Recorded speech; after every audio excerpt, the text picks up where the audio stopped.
following video is not made for kids. Viewer discretion is advised.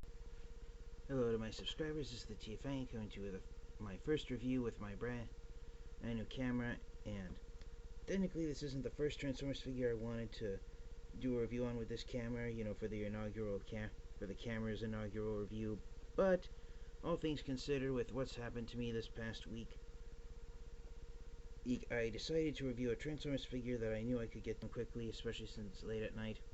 So, as the title of the video has already revealed, today we're going to be taking a look at Transformers Legacy Evolution Deluxe Class Scraphook. An entirely brand new character. Scraphook is, as far as I'm aware of, the first ever Junkion Transformers character to have a beat-up, rusty, old Mad Max style tow truck for a vehicle mode.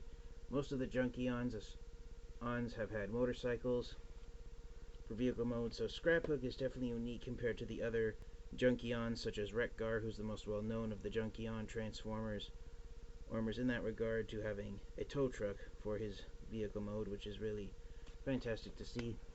There's Scraphook inside the box. If my camera can focus on it. There's a close-up of Scraphook's head sculpt. My camera's not wanting to focus on it, but anyways, he has a eye patch over one of his eyes. I thought he just had two-toned eyes, but when I found out that he has an eye missing and he put a bolted eye patch over it, that's made Scraphook all the more interesting character for me. Here's his box art. There's a close-up of his face. There's his robot mode. Oh, he's got his fist clenched and he's ready to fight the Decepticons. There's some artwork of his vehicle mode of a tow truck. I believe it's supposed to be an Earth-style tow truck. It's just been decked out with armor plating, aiding and additional spikes and shield wear and everything. And just like most of the Junkion Transformers, it looks more like a vehicle out of the Mad Max series than anything else. On this side of the box, you've got half of the poster image for the Transformers Legacy Evolution line. You've got the Nemesis starship, the Starship's face. You've got G2 Optimus Prime. You got Hotshot, and of course the Junkions, just to name off some of the characters. And of course, it shows here on the box art on the bottom that these new, I'm calling them the Annihilator Junkions, and you can take them apart and combine their vehicle modes as to make post-apocalyptic vehicles, for lack of better grammar and better jokes. But anyways, coming on here, the back of the box here, you've got Scraphook in his robot mode and in his alt mode. Oh, he transforms back and forth from robot mode to alt mode in just 17 steps.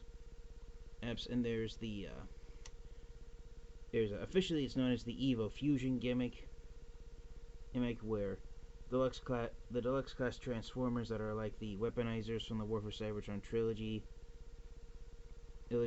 series. You can take them apart and you can Evo fuse them and have them become additional weapons for other Transformers to use.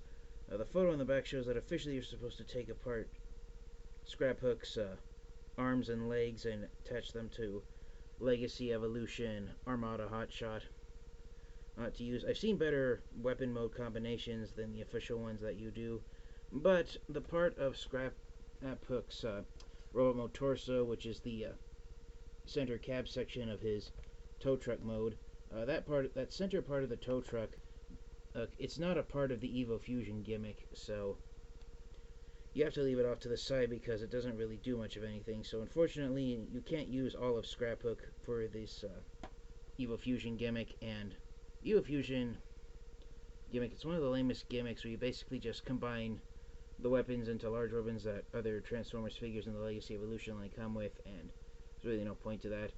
These Junkions, they don't officially have a name, unlike the weaponizers from the Siege line, the Modulators, which are the Micromaster bases from the Earthrise line, nor the Fossilizers from the Transformers Kingdom line. Hasbro and Takara took a break from those types of deluxe class Transformers that you can take apart and form additional weapons during Legacy Year 1. The only figure we got that was closest to that was Legacy Red Cog, who was released as a Target exclusive here in the US.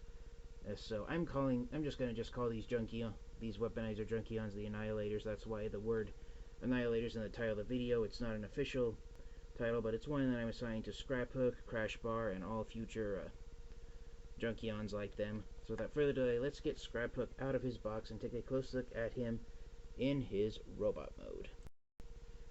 Alright, and so here is Scraphook out of the box, transformed into his robot mode, and I gotta say, for what the designers at Hasbro and Cartoon were going with, trying to do have a Junkion with a tow truck for a vehicle mode, I think they did a fairly decent job with Scraphook. The only real gripe I have with him is that his tow truck cable, officially you just put it out here on his arm and you make it look like he has a claw extension coming out of that arm, but it doesn't really look the best, I personally have to admit. Other than that, I really enjoy the rest of his accessory pieces, the exhaust pipes sticking out here on the top of his shoulders. Oh, there's his dual laser pistols, and then of course his spiked shield, which is what the Junkions all have, because that's what Wreck-Gar had in the G1 cartoon. So that's really nice to see that there. The shield becomes a spare tire for the tow truck, for the vehicle mode, and I gotta say, it's really nice seeing all these here, seeing all the designing and engineering that went into Scraphook. There's a close-up of his head sculpt again, and I apologize for my camera not focusing in on it properly, but yeah, there's a really impressive look at Scraphook there. I apologize for not bringing out any Transformers action figures to do size comparisons with Scraphook. Hopefully when I eventually get around to reviewing Crashbar, I'll bring out Scraphook and do a size comparison with Crashbar. But he is a fairly average-sized deluxe class figure for the Legacy Evolution line. Articulation's pretty standard, as it is with most Transformers figures. Head's on a sole joint at the neck. Actually has the potential to spin in 360 degrees left and right. The arms can go forward and backwards in 60 degrees. Knees at the shoulder. There's not really a bicep. There is a bicep swivel, but fresh out of the box it's so tight the arm just popped off at the little clip-on joint there at the double hinge joint there at the elbow. So that's a little disappointing to see. Swivel joints in the wrists. Swivel joint in the waist so he can spin left and right 360 degrees at the waist.